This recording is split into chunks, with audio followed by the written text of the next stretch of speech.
벌은 생명이다. 미래의 농업은 양봉이다. 시청자 여러분 안녕하십니까? 한국양봉교육중앙회 박종규입니다. 벌써 2월입니다. 바로 입춘을 앞두고 있는데요. 여러분들 원래 벌농사 상당히 걱정이 되실 줄로 믿습니다. 이미 저쪽 남쪽에서는 봄벌을 시작한 지가 오래됐죠. 화분떡이 2개 이상 올라갈 정도로 지금 벌이 많이 활발해지고 있고 늘어나고 있습니다. 그런가 하면은 중부 내륙이라든지 북부 지방에서는 일부 깨우신 분도 계시겠지만은 아직 봄벌을 시작하지 않고 설 전후로 인해서 이렇게 봄벌을 시작할 분들이 많이 기다리고 있습니다. 여기에 포커스를 맞춰서 오늘 여러분들과 함께 하도록 하겠습니다. 저 남쪽에는 요거 진행하면서 별도로 또 말씀을 드리도록 하겠습니다. 자, 여기에 화면에 보시는 것처럼요, 내공과 봄벌 시작입니다. 뭐 1월달도 제가 말씀드렸습니다만은 반복해서 또 말씀드리도록 하겠습니다. 다른 각도로 말씀드리겠습니다. 자, 입춘 내금하라고 했습니다. 지금 여러분들 내금하신 분들이 계실 겁니다. 내금은 무슨 내금을 하느냐, 이 추운데 곧 이제 봄벌이 시작할 때가 됐기 때문에 중간에 지금 식량 점검을 하는 겁니다. 만약 식량이 떨어져 버리면은 깨울 날짜는 앞으로 보름이나 20일 정도 남았는데 그동안에 식량이 전량이 돼서 아사할 수가 있기 때문에 그래서 내금을 하는 겁니다. 그래서 이걸 아시고 만약 이때 식량이 부족하다 그러면 식량을 보충을 시켜줘야 됩니다. 미리 만들어 놓은 저밀된 저밀 소미가 있으면 더 좋고요. 만약 그게 없다 그러면은 이제 비상식량으로서 여러분들 요즘 시중에 많이 나오는 고체 사료 이 보시죠. 이런 거를 넣어주시면 되겠습니다. 벌량이 많으면 하나 다 넣어주시고 적은 데 옆판 잘라서 넣어주시게 되면은 우리가 깨울 때까지는 아사하지 않고 또 잘 벌이 버티고 있습니다. 그래서 요런 거를 하기 위해서 내금하라 이런 말을 붙였습니다. 요거 1월달에 했기 때문에 참고를 좀 해주시고요. 그 다음 두 번째는 이제 깨우는 거는 우수 경치를 깨우자 이렇게 해놨는데 우수가 2월달에 드리고 경치는 3월달입니다. 그래서 깨우는 것은 뭐 여러분들 다 마음이겠지만은 가온을 해서 12월달 1월 초부터 깨우신 분도 계시고 뭐 다 뭐 각양각색입니다.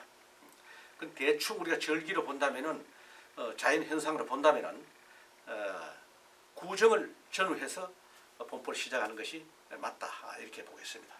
물론 따뜻한 지역에 있으면 좀 더 일찍 깨울 수도 있고 또 같은 지역이라도 산간 지역이라든지 추운 곳에 있는 분들은 좀 느슨하게 이렇게 깨워주시면 좋겠습니다. 이때 봄벌 시작할 때 주의할 점은 바로 강한 벌을 일찍 깨우고 약한 벌을 늦게 깨우셔야 됩니다. 우리 대부분 이걸 반대로 하고 계십니다. 약한 벌을 먼저 깨웁니다. 왜? 강한 벌하고 같이 맞추기 위해서 세력을 맞추기 위해서 하시는데 그렇지 않습니다. 약한 벌은 왜 그러냐면은 세력이 약하다 보니까 보온이 제대로 안 돼요. 유골을 하려고 하면 절대적인 보온인데 우리가 해주는 것도 한계가 있습니다.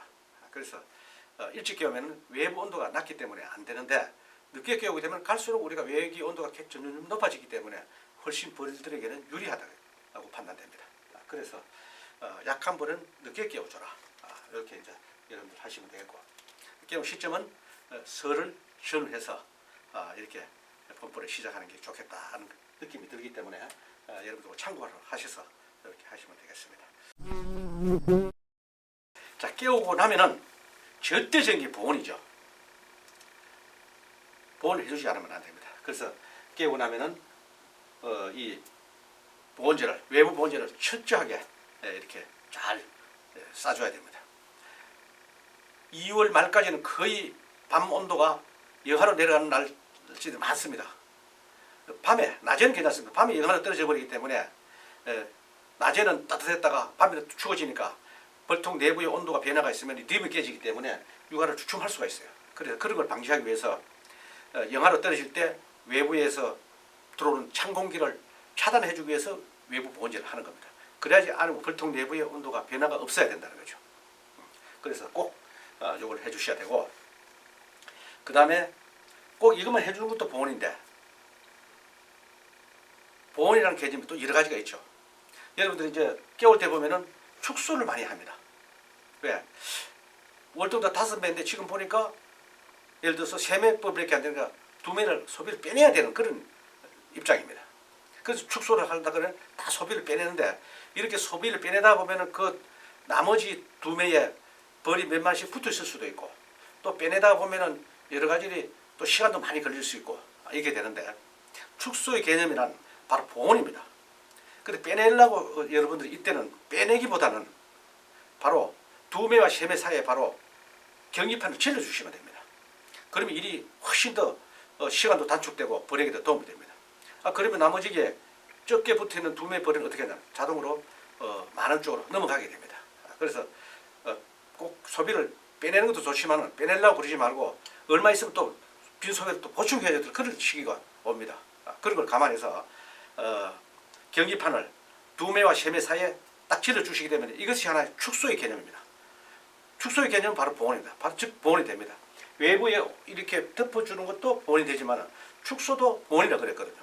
그래서 가운데 하나 질러줌으로 인해서 또 하나의 축소의 개념이 되기 때문에 여러분들 꼭 빼내는 것만 생각하지 말고 보면 이때는 경기판을 질러주는 게 훨씬 더 도움이 되지 않겠나 이렇게 봅니다. 또 하나 보온이 있죠. 여러분들 가온입니다. 전기 가온. 깨우면서 바로 전기 가온을 해주는 것은 일부 도움이 됩니다. 왜? 밤에 온도가 내려가고 하다 보니까 그걸 맞춰 일정하게 밤낮으로 기온 일정하게 해주다 보면은 벌이 유가한 데는 분명히 도움됩니다.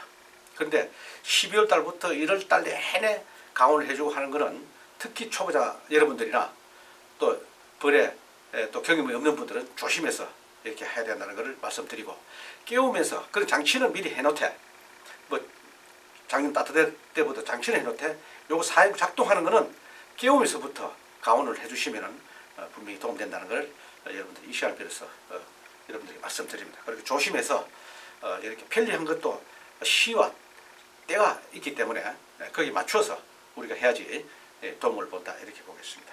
그래서 내 지역에는 꼭 이렇게 너무 야간에 밤에 많이 떨어지기 때문에 이게 좀 해줘야 되겠다 하면은 해주시는 것도 도움된다는 것을 여러분들에게 말씀드리겠습니다. 우리가 벌을 잘 키우기 위해서 본 중앙에서는 화분떡을 만들 때 이런 레시피를 비율을 적정하게 잘 넣어서 만들었기 때문에 벌이 아주 깔끔하게 먹습니다. 나중에도 소문 앞에 물을 내는 게 없습니다. 그리고 그것이 전부 다 흡수가 잘 돼서 벌이 건강하고 면역력이 높아져서 수밀력이 좋아지고 제수명 이상 살게 되기 때문에 육아도 잘하게 된다는 거죠. 기회가 되면은 한번 이용해 보시면은 좋은 결과를 여러분들 보실 겁니다. 자, 그 다음에 이제 물입니다. 깨우고 나서 한 일주일이나 열흘 후에는 꼭 급수를 해야 되는데, 여러분들이 이제 흔히 보시는 소문급수도 있고 또 자동급수도 있고 이렇게 했습니다. 소문급수를 하다가 보니까 밤에는 얼어버립니다. 물이. 또 낮에는 녹습니다. 그래서 그게 불편하니까 안에 넣어가지고 자동급수를 하시는 분들도 계십니다. 그럼 여러분들이 뭐 맞춰서 하십시오. 꼭 이건 안 되냐? 아닙니다. 낮에는 녹기 때문에 그대로 두셔도 됩니다. 이런 게 있는가 하면은 급수를 지금 말씀드리는 겁니다. 깨울 때 여러분들 이렇게 비닐 계포를 이용하라고 제가 지난 시간에 말씀드렸죠. 이것도 참고해서 한번 해보시는데, 겨울에는 비닐 계포하면 환기가 안 돼서 이게 물이 바닥으로 다 떨어지게 되면은 습기가 차고 물이 줄줄 흐르기 때문에 안 됩니다. 그래서 지금 깨우면서 이 비닐 계포를 딱 해놓으면요, 밤에는 이렇게 물방울 이렇게 맺힙니다. 아직까지는 밤에는 0하고 낮에는 외부 온도를 말씀드리는 겁니다. 밤에는 영하로 내려가고 낮에는 영상으로 올라가다 보니까 이렇게 결로 현상이 생겨서 물방울을 맺히게 되는데, 이것이 내에서 육아하는데 수분 급수에 굉장히 도움이 된다는 거죠. 특히 또 여기 맺히는 물은 또 그렇게 차지 않아서 미지근할 겁니다. 그래서 벌들에게 훨씬 더 유익하다는 거죠. 그래서 계속 이제 쭉쭉쭉 날씨가 감으로 인해서 외부 온도가 높아지면은 이제 이 물도 안 맺히게 되겠죠. 이 물이라는 것은 무조건 맺히는 것이 아니라 밖의 온도와 외부 온도의 차이에서 결로 현상이 생기기 때문에 외기 온도가 영하로 떨어지지 않으면은 이 물방울은 맺히지 않습니다. 그래서 이렇게 해서 활용하는 것도 도움이 된다라고 해서 지금 말씀드리는 것이고, 이걸 계속 그러면 비닐 계포를 두느냐? 아니에요. 벌이 어느 정도 늘어나면 빼주셔야 됩니다. 그럼 언제쯤 빼주셔야 되느냐? 이렇게 또 생각이 되는데, 약 지금부터 하고 나서 약 한 달 동안 해놓으시면 됩니다. 그러면은 벌도 늘어나고, 그때 두셔도 이게 물방울이 맺히지가 않아요. 안 맺히고 자꾸 갈수록 또 외기 온도가 높아지고 벌들도 양이 늘어나고 하기 때문에 안에 온도를 자동적으로 맞출 수 있는 그런 개체수가 됐을 때는 이 비닐 계포를 빼주셔야 돼요. 그냥 두시게 되면은 너무 또 안이 덥게 되면은 육아에 지장이 있기 때문에 안 돼요. 너무 더워도 산란율이 떨어지고 너무 추워도 떨어지고 이렇게 됩니다. 그래서 약 제가 볼 때 한 달 정도만 해두시고 그때는 빼주셔야 된다 하는 거죠.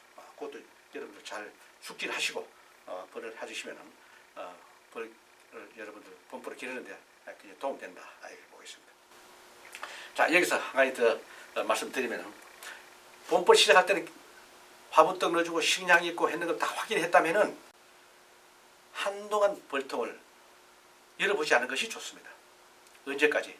약 20일 정도는 안 열어보시는 게 좋습니다. 궁금해서 열어본다.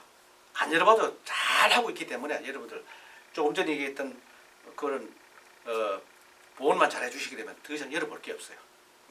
깨울 때만 말씀드리는 겁니다.